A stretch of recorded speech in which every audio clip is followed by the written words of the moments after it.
Let's explore weighted average cost of capital estimation. It's problem 9-15.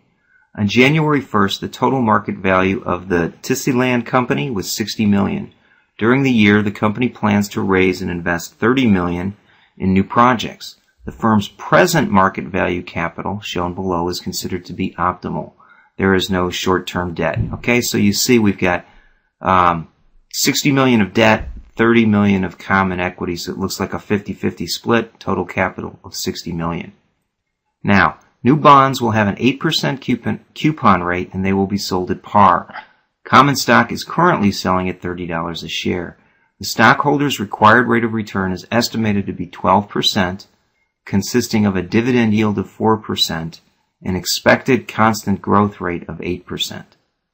They tell us that the next expected dividend is $1.20 per share, so the dividend yield is $1.20 divided by the $30 current market price, and that gives us a result of 4%. You see the calculation right there. All right, company has a marginal tax rate of 40%. So let's look at Part A. Part A says, or question Part A says, in order to maintain the present capital structure, how much of the new investment must be financed by common stock?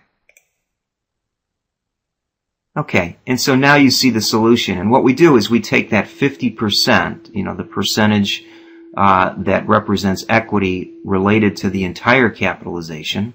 We take 50% times the $30 million to come up with common equity needed of $15 million. Okay? Let me go back to the first page.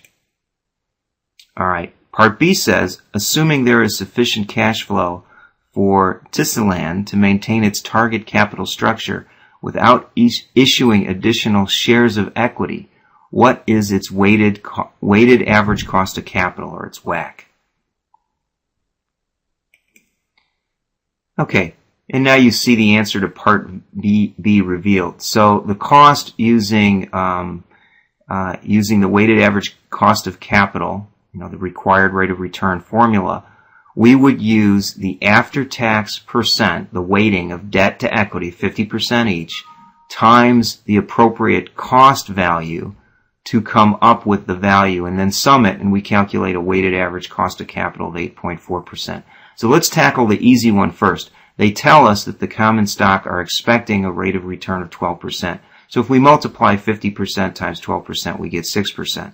So now let's explore how we calculated the after-tax cost of debt at 4.8%. We take the 8% pre-tax cost of debt times 1 minus the tax rate. So 8% times 1 minus the tax rate was 60%, right? Start off with 100% less a 40% marginal tax rate.